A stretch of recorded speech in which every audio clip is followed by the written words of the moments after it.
Welcome to NVC Life. I'm Rachelle Lamb, veteran NVC trainer and relationship coach, helping listeners navigate interpersonal conflict and ground more deeply into relational living.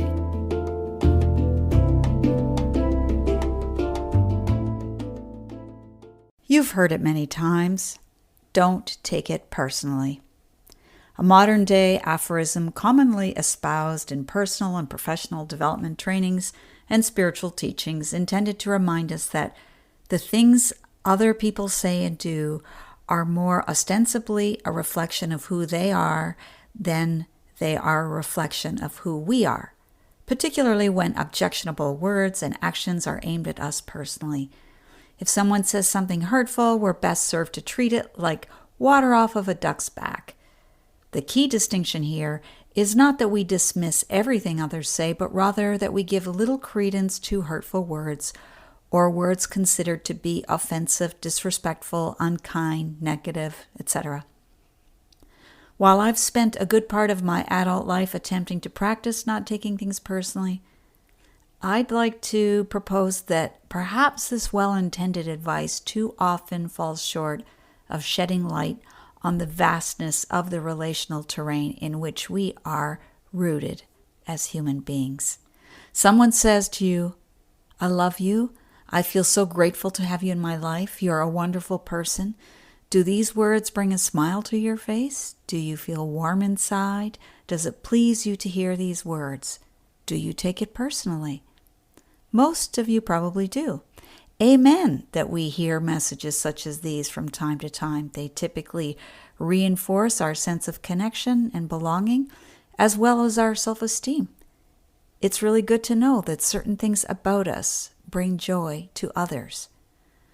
Notice what happens, though, when we hear things like, "You're not easy to be around. It feels like you take me for granted. You're so irresponsible."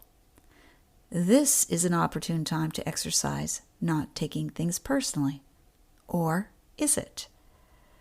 One thing at least becomes quite clear in these two different modes of feedback. Few people suggest that we don't take things personally when we like what we're hearing. It's another matter, however, when we don't like what we're hearing. It's often then that we opt to not take things personally. Given the clear bias we have around what we will and won't take personally, I think it would be more accurate to say, don't take matters personally when you don't want to consider a possibility that might be challenging or upsetting to you, such as our aversion to hearing things that don't align with how we view ourselves or how we view the world. It can be pretty rough to take things personally depending on the message. Okay, so let's segue into nonviolent communication territory for a moment. At least here we have the possibility of opening the lines of communication between people, presuming, of course, that there's a desire to gain understanding of the other person's take on things. You're irresponsible. Here we might empathize with the speaker. Are you feeling hurt and frustrated because your needs for reliability and responsibility haven't been met? Now here's where things get tricky. There's a good chance that you've properly identified what's going on for the other person concerning their feelings and needs. It's a good start. The deeper question, however, would be, do you really get where they're coming from? Let's say you had promised your spouse that you would prepare a nutritious dinner for your children. Instead, you get caught up in a Netflix series and decide to continue watching uninterrupted. You fetch a package of donuts from the pantry, figuring it will satisfy the kids, who are only too happy to consume the entire package. Can you see how your actions might be a violation of trust, reliability, and responsibility? It's not enough to intellectually guess someone's feelings and needs. What's important is to really get them. If all we do is name feelings and needs while remaining separate from relational entanglement, we are simply drawing a convenient line between ourselves and others in how we speak. We're not being relational. We might be thinking, those are your needs right now, and that's perfectly cool, and at the same time, I don't actually share your present understanding of those needs. Even if you have genuine sympathy for their needs, you may remain coolly detached. It's easy to do. You intellectually get their needs, you don't object to them, nor do you align with them when it comes to the choices you make in your own life. You have your reality, and they have their reality. There's also the possibility that you might invest considerable effort in satisfying the other person's needs in future, but you do so out of care for them, which is a generous gesture, and not from a shared understanding that A, the food we eat plays a significant role in our health and well-being, and B, being a mature adult in relationship asks that we recognize and prioritize the needs of our relationships over our own self-interest. With no shared understanding of how we live together in this world, our primary source of reference is our own individual self. The self turns out to be far from reliable in the context of being relational. It's not a given that self anything will lead to a wise and embodied understanding of living relationally. If we examine what motivates us and others, we don't want others to do things solely to satisfy us. Such an aim is too narrow and easily becomes the breeding ground for resentment. Optimally, we want others to do things from the recognition of how doing so will support the situation, the relationship, and ultimately life. It's a much more solid and enduring orientation. The art of deep relating requires that we in fact take things personally, but that at the same time we recognize our personal selves to be deeply embedded in a larger ecology of organic, symbiotic relatedness. Deep relating asks that we grant sincere consideration to the things that other people say about us, even when they might be painful for us to hear, and even when they are expressed in a manner that we may perceive as cruel or judging. If someone calls you narcissistic and selfish, for instance, it should be easy to recognize, at least from the NVC understanding, that this person is letting you know that they do not presently trust that their needs are being considered.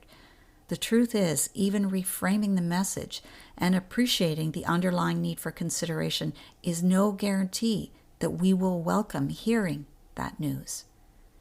There's absolutely no guarantee when we hear from others that their needs are sorely violated by our words or actions, that we will want to entertain the very real possibility that we might be acting solely from our own needs and preferences with little interest in other people's needs.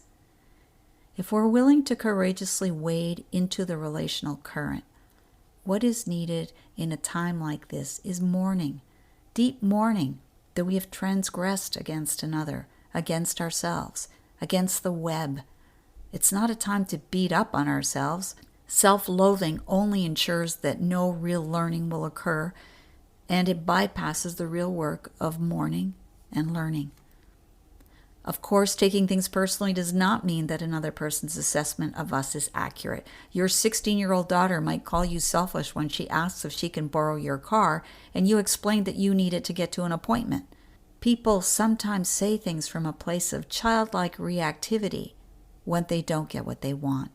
Not taking things personally might also speak to the merit of extending compassion to others when they exhibit less than exemplary behavior, such as in the teenage daughter scenario. They're doing the best they can is the old adage. I'm not sure I buy that people are always doing their best. I'm not even sure I would advise people to always do their best, lest they become a tyrant unto themselves or others. I would simply say that people do what they do, which on some occasions might be their best, and on other occasions might be far from it. Again, discernment is to be cultivated. Not taking things personally in such a context should not also mean tolerating or enabling poor behavior. If someone's ways of being themselves is fraught with behaviors that generate pain for others, whose shoulders does it land on to draw attention to the fact? I would say if we care about the relational web, and if we care about life, then it's up to each of us to weigh in, and hopefully we will speak relationally rather than punitively. It's important to develop discernment and flexibility around the unwelcome feedback we sometimes receive.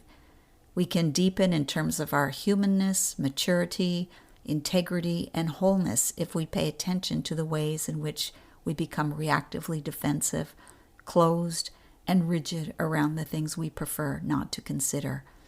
Which doesn't mean we should automatically agree with what we hear, but rather that we can soften our defensiveness and entertain the possibility that our take on things until this moment has not been as fully informed as it could be. We are, each and every one of us, standing on one of the finely woven, delicate strands that either directly or indirectly binds us together within the relational web. Whatever we say and do does not remain confined within the borders of our bodies, but rather travels out along those sensile filaments to others and to all of life. In this sense, it's not possible to not be impacted by events and occurrences unfolding elsewhere within the web. What is possible, however, is that we respond effectively and relationally to the impact we receive or generate, or conversely, that we consistently harden ourselves to the impact. You could think of how much better it is for a car and its passengers to have an effective suspension system. It's a rough ride without it. To harden oneself to such an extent that one no longer recognizes him or herself as part of the relational web is to deny one's capacity to be relational. It is ultimately and tragically a denial of one's humanness. So, yes, then, take it personally. Take it all personally, but do it skillfully.